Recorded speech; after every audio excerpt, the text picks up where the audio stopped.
ఇప్పుడు జరుగుతున్న గత ఎన్నికల్లో సాధించిన కూటమి ప్రభుత్వం ఈరోజు రాష్ట్రంలో మళ్ళీ ప్రజల మన్ననత పొందుతుందని భావిస్తున్నాము.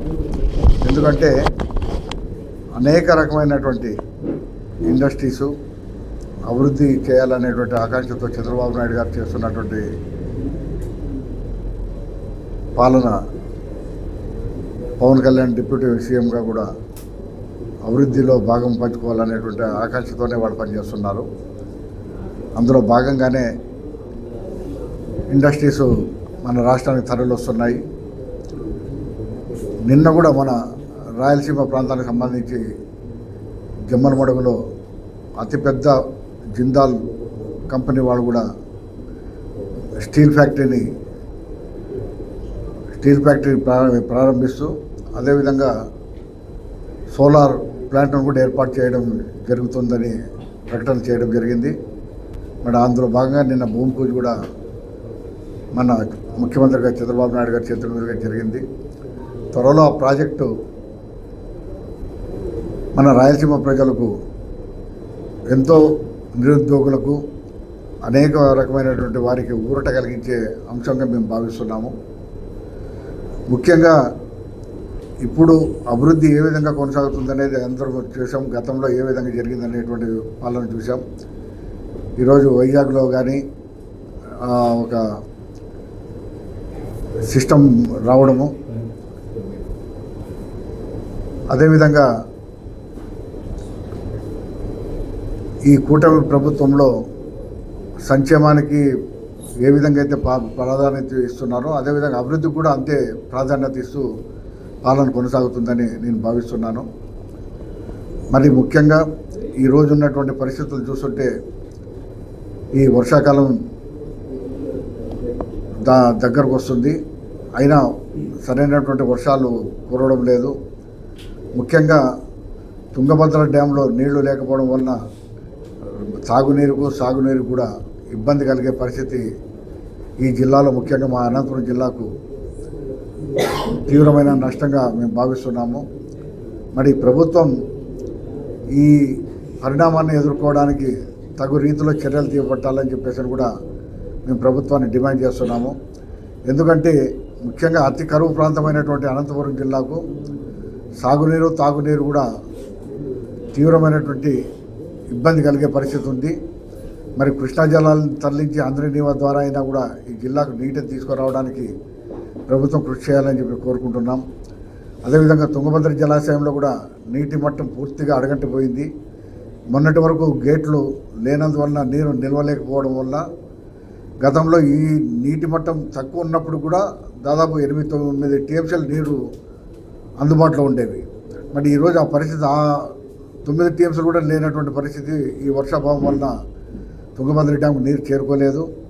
మళ్ళీ రాబోయే రోజుల్లో ముఖ్యంగా మా అనంతపురం జిల్లాకు సాగునీరు మాట దేవుడెరుగు, తాగునీరు కూడా పరిస్థితి తీవ్రమైనటువంటి ఇబ్బంది కలిగే పరిస్థితి ఉంది. మరి ఆ విధమైనటువంటి పరిస్థితుల్లో కృష్ణా జలాలనైనా ఆంధ్రనీవా ద్వారా ఈ జిల్లాకు తీసుకురావడానికి కూటమి ప్రభుత్వం కృషి చేయాలని కోరుకుంటున్నాము. ఎందుకంటే ఈ జిల్లాలో పూర్తిగా వర్షాభావంతో ఆధారపడినటువంటి జిల్లా ఇది. అటువంటి జిల్లాకు గతంలో రాజశేఖర రెడ్డి ద్వారా అంతో ఇంతో సాగునీరు ఆంధ్రనీవా ద్వారా రావడం జరిగింది. మళ్ళీ ఈరోజు ఆ నీరు కూడా వచ్చే పరిస్థితి లేనటువంటి పరిస్థితి ఏర్పడింది. కాబట్టి ప్రభుత్వం ఆ దిశగా కృషి చేయాలని చెప్పి కోరుకుంటున్నాము. ముఖ్యంగా పశుగ్రాసం రైతులకు పంట రుణాలు ఇచ్చే విధంగా కానీ, మరి పంట పండించుకోవడానికి తగిన రుణాలు అందజేయాలని కోరుకుంటున్నాము. ముఖ్యంగా ఈ ఖరీఫ్ పంటలో మరి సాగునీరు ఏ విధంగా అయినా కూడా తీసుకురావడానికి కృషి చేయాలని చెప్పి కోరుకుంటున్నాం. ఈ విధమైనటువంటి పరిస్థితుల్లో ఉన్నటువంటి జిల్లాను ఆదుకోవాలని చెప్పేసి కూటమి ప్రభుత్వాన్ని మేము కోరుకుంటూ, అభివృద్ధి బాటలో నడుస్తున్నటువంటి ఈ ప్రభుత్వాన్ని మా జిల్లాను కూడా అభివృద్ధి బాటలో నడిచే విధంగా పనులు కల్పించాలని కోరుకుంటున్నాము. మన కేంద్ర ప్రభుత్వం కూడా ఈరోజు పనికి ఆహార పథకాన్ని చేపట్టడం జరిగింది. దాని ద్వారా కూడా రైతు కూలీలకు మంచి పని దినాలు దొరికే విధంగా ప్రభుత్వం చేపట్టాలని కూడా డిమాండ్ చేస్తున్నాము. ముఖ్యంగా పశుగ్రాసం అందించాలని, రైతులకు పంట బీమా పథకాన్ని అందించే విధంగా కృషి చేయాలని చెప్పేసి కూడా మేము కోరుకుంటున్నాము. ఇక ఈ సందర్భంగా మేము కోరేది ఏమంటే త్వరలో లోకల్ బాడీ ఎన్నికలు కూడా నోటిఫికేషన్ రావడం జరుగుతుంది. ఆ ఎన్నికల్లో జనరల్గా గత ఎన్నో సంవత్సరాలుగా చూస్తున్నాం, ఏ ప్రభుత్వం అధికారంలో ఉంటుందో ఆ ప్రభుత్వంలోని నాయకులే సంస్థాగత ఎన్నికల్లో విజయం సాధించే దిశగా జరుగుతున్నటువంటి పరిస్థితి ఉంది. మళ్ళీ ఈరోజు ప్రతిపక్షం కూడా ఏది సరైనటువంటి దిశలో అడుగులు వేయడం లేదు, ప్రభుత్వాన్ని నిలదీయడం లేదు. ముఖ్యంగా రాజధాని విషయంలో పూర్తిగా ప్రజలను తికమక పెట్టే ప్రకటనలు రోజు ఒకటి వస్తున్నాయి. మరి ఈరోజు కేంద్ర ప్రభుత్వం గెజెట్ నోటిఫికేషన్ ఇచ్చి అమరావతి రాజధానిగా ప్రకటించింది. మరి అమరావతి రాజధానిలో కూడా పనులు వేగవంతంగా జరుగుతున్నాయని చెప్పేసి కూటమి ప్రభుత్వం కానీ, పురపాలక శాఖ మంత్రి నారాయణ గారు కానీ, R&B మంత్రులు కానీ, మన ఆర్థిక మంత్రి కానీ పదే ప్రకటనలు చేస్తున్నారు. మరి ఆ ప్రకటనలే కాకుండా నిజంగా అభివృద్ధి వైపు నడిపించి రాజధానికి పూర్తిగా రూపురేఖలు తీర్చిదిద్దాలని ఈ 2 ఏళ్లలో ఇప్పటికే గత 2 ఏళ్ళు గడిచిపోయింది. ఇంకా కాలపరిమితి కేవలం 3 సంవత్సరాలే. ఈ 3 సంవత్సరాల్లో కూడా చివరి సంవత్సరం పూర్తిగా ప్రజలు ఎన్నికల వైపు మాట్లాడే పరిస్థితి ఉంటుంది. కేవలం ఈ ప్రభుత్వానికి ఉండేది కూడా 2 సంవత్సరాలు గడివే. మన కేంద్రంలో కూడా భాగస్వాములైనటువంటి కూటమి ప్రభుత్వం మన కేంద్ర ప్రభుత్వం నుంచి అపారమైనటువంటి నిధులు తీసుకొని వచ్చి పూర్తిగా రాజధానికి ఏ విధమైనటువంటి రాజధానికి కావాల్సినటువంటి వసతులు ఉన్నాయో వాటిని అన్నీ ఈ 2 ఏళ్లలో పూర్తి చేసి ఒక స్థిరమైనటువంటి ప్రకటన కేంద్ర ప్రభుత్వం ఇప్పటికే చేసింది. అమరావతి రాజధాని అని చెప్పేసి డిక్లరేషన్ కూడా ఇవ్వడం జరిగింది.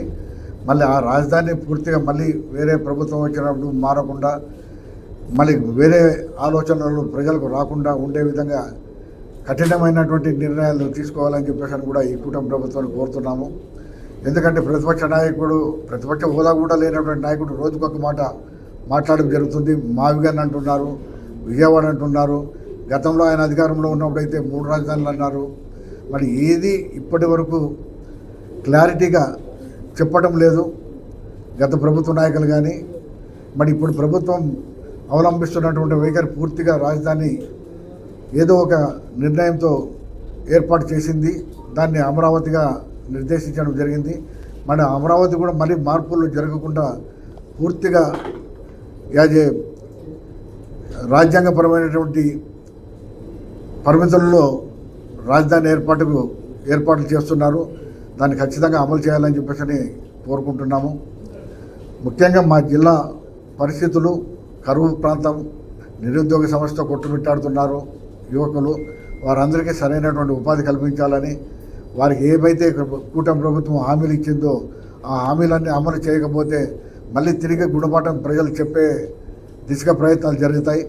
కాబట్టి మీరు ఇచ్చినటువంటి హామీలన్నీ నెరవేర్చాలని చెప్పేసి కూడా ఈ కూటమి ప్రభుత్వాన్ని డిమాండ్ చేస్తున్నాము. ఎందుకంటే ప్రతి ఒక్కరికి ఎన్నో హామీలు ఇచ్చారు. ఆ హామీలన్నీ అమలు కావాలంటే లక్షల కోట్లు నిధులు కావాల్సి వస్తుంది. మన లక్షల కోట్ల నిధులు కావాలంటే దాన్ని మనం అప్పు రూపేణా తీసుకొని వచ్చేప్పటికి ఇప్పటికే మనం అప్పుల్లో కూలిపోయినాం. కానీ దాన్ని కేంద్ర ప్రభుత్వం మరి ఏ విధమైనటువంటి పద్ధతిలో నిధులు తీసుకొని వచ్చి ఇక్కడ ఉన్నటువంటి అవసరాలు తీర్చడానికి కృషి చేయాలని చెప్పేసి కూడా కూటమి పార్టీ పెద్దల్ని కోరుకుంటున్నాం. భాగస్వామ్యంగా ఉన్నారు కాబట్టి కేంద్ర ప్రభుత్వంలో కూడా మన ఎంపీలతోనే కేంద్ర ప్రభుత్వం కూడా అధికారంలో నడుస్తున్నారు కాబట్టి వారి మెడలు వంచి కూడా మనకు తగిన వసతులను ఏర్పాటు చేసుకోవడానికి, మనకు కావాల్సినటువంటి అభివృద్ధిలో ఏ విధమైనటువంటి సహాయ సహకారాలు కావాలన్నా కూడా వాటిని తీసుకురావడానికి మన వంతు కృషి చేయడానికి చాలా సులభమైన మార్గాలు ఉన్నాయి. కాబట్టి కేంద్ర ప్రభుత్వం కూడా పూర్తిగా మనకు సహకరిస్తుంది. గతంలో నరేంద్ర మోడీ గారు ప్రతి రాష్ట్రానికి ఏ విధంగా అభివృద్ధి చేయాలనేటువంటి ఆలోచనతో ఉన్నారో ఆ విధమైనటువంటి ఆలోచనలతో మన రాష్ట్రాన్ని కూడా అభివృద్ధి చేసే విధంగా దిశగా ప్రయత్నాలు కొనసాగించాలని కోరుకుంటున్నాం. మావిగన్ అనే ఇప్పుడు చెప్తున్నారు, గతంలో 3 రాజధానులు అని చెప్పి ఎలక్షన్లు పోయినాడు. మరి ప్రజలు ఏ విధమైన నిర్ణయాన్ని నిర్దేశించారో మనం చూసాము. ఇప్పటికైనా ఒక క్లారిటీ అనేది నాయకుడికి ఉండాలి. ఆ క్లారిటీ లేకుండా గతంలో 3 రాజధానులు అన్నాడు. కానీ మళ్ళీ ప్రభుత్వం మారిన తర్వాత చంద్రబాబు నాయుడు గారు గతంలో అమరావతి అన్నాడు. అక్కడ నుంచి రైతులు ఎంతో సహకరించి లక్షల ఎకరాల భూమిని మరి రాజధాని ప్రాంతాన్ని అభివృద్ధి చేయాలనేటువంటి ఆకాంక్షతో రైతులందరూ ఇవ్వడం జరిగింది. మళ్ళీ ఆ రైతుల్ని గత 5 సంవత్సరాలుగా ఎంత ఇబ్బంది గత ప్రభుత్వం పెట్టిందో మనమంతా చూసాము. తిరిగి మరి ముఖ్యమంత్రి అయిన తర్వాత చంద్రబాబు నాయుడు గారు మళ్ళీ అభివృద్ధిని అమరావతిలోనే చేస్తామని చెప్పేసి చేయడం జరిగింది. కేంద్ర ప్రభుత్వం నుంచి కూడా డిక్లరేషన్ తీసుకొని వచ్చి రాజ్యాంగబద్ధంగా అమరావతిని రాజధాని అని చెప్పేసి ప్రకటించడం జరిగింది. మరి తిరిగి మరి ప్రతిపక్షంలో ఉన్నటువంటి వాళ్ళు ఈ విధంగా మాట్లాడడం సరికాదు. ప్రజల్ని మభ్యపెడుతున్నారు, అయోమయ పరిస్థితుల్లోకి నెడుతున్నారు. ఏది మా రాజధాని ఏది అనేది స్పష్టంగా చెప్పలేని పరిస్థితిలో ఈరోజు ఆంధ్రప్రదేశ్ ప్రభుత్వం ప్రజలు ఉన్నారు. మరి ఆ ప్రభుత్వం పూర్తిగా నిర్దిష్టంగా రాజధానిని అమరావతి అని చెప్పేసి ఏర్పాటు చేసి అక్కడ పనులు కూడా శరవేగంగా జరుగుతున్నాయని చెప్పేసి మరి పంచాయతీరాజ్ మంత్రి లోకేష్ గారు కానీ, మున్సిపల్ శాఖ మంత్రి నారాయణ గారు కానీ, మన ఆర్థిక మంత్రి కేశవ్ కానీ చాలామంది ప్రకటనలు చేస్తున్నారు. మరి వాళ్ళు ప్రకటనలకే పరిమితం కాకుండా అభివృద్ధి చేసి చూపించి ప్రజలకు సరైనటువంటి దిశానిర్దేశం ఇవ్వాలని నేను కోరుకుంటున్నాను. ఖచ్చితంగా ఉంటాను. 2029లో నేను నూతన సంవత్సరం జనవరి 1 రోజే నేను చాలా స్పష్టంగా చెప్పడం జరిగింది. ఈ ఎన్నికల్లో ఈ సంస్థాగత ఎన్నికల నుంచి మా రాజకీయంగా ఎప్పుడు మేము ఉన్నాము, ఎప్పుడు ప్రజలకు దూరంగా లేము. మేము అధికారం ఉన్నంత మాత్రమే ప్రజలకు సేవ చేయాలనేటువంటి భావన కాదు.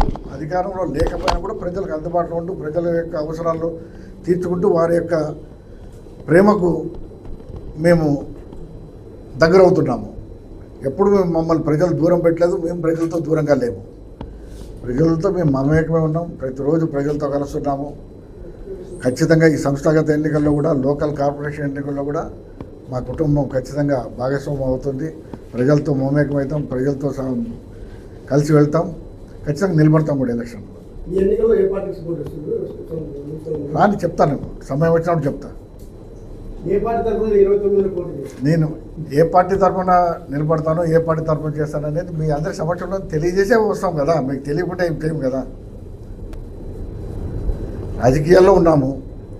ఖచ్చితంగా మీకు మాకు ఉన్నటువంటి సంబంధం మామూలు భార్యాభర్తల సంఖ్యన ఎక్కువ సంబంధం మనకు మీకు. ఎందుకంటే ప్రజలకు తెలియజేసేది వార్తలు మీరు, మీ ద్వారా మేమేం చేయగలుగుతున్నాము, ఏం చేయబోతున్నాం అని చెప్పేసి ప్రజల వద్దకు తీసుకెళ్లేది మీరే. కాబట్టి ఖచ్చితంగా మీకు తెలియజేసి రాజకీయాల్లో ఏ పార్టీ తరఫున ఎన్నికల్లో పోటీ చేస్తాము, ఏ పార్టీకి ఈ లోకల్ బాడీస్లో సపోర్ట్ చేస్తామని ఖచ్చితంగా తెలియజేస్తాం. ప్రతి ఒక్కరు చెప్తాం, జనసేనకి వెళ్తున్నామని చెప్తున్నారు. వైఎస్ఆర్ పార్టీ మా పార్టీలోకి వస్తారంటున్నారు, బీజేపీలోకి వస్తామంటున్నారు. చాలామంది సంప్రదిస్తున్నారు. ఢిల్లీ వాళ్ళు కూడా వచ్చి కలుస్తున్నారు మమ్మల్ని. చెప్తా, మా అభిమానులకు చాలా క్లారిటీగా ఉన్నారు. మా అభిమానులు, మా కార్యకర్తలు కాదు, ప్రజలు చాలా స్పష్టంగా ఉన్నారు మా పైన, మా కుటుంబం పైన. గురునాథ్ రెడ్డి ఎప్పుడు ప్రజల వైపు ఉంటాడు. ప్రకాష్ రెడ్డి గారి పైన అత్యాచారం జరిగిందని ఆయన జాయింట్ వెంచర్లో మీరే చంపాలని చూశారు ప్రకాష్ రెడ్డి. ఇలా అసలు హత్య రాజకీయాలు ఉన్నాయంటారా? పూర్తి మా కుటుంబం హత్య రాజకీయాలకు, ఫ్యాక్షన్కు వ్యతిరేకం. నేను వాటి గురించి మాట్లాడదలుచుకోలేదు, మాట్లాడను కూడా. ఏ పార్టీ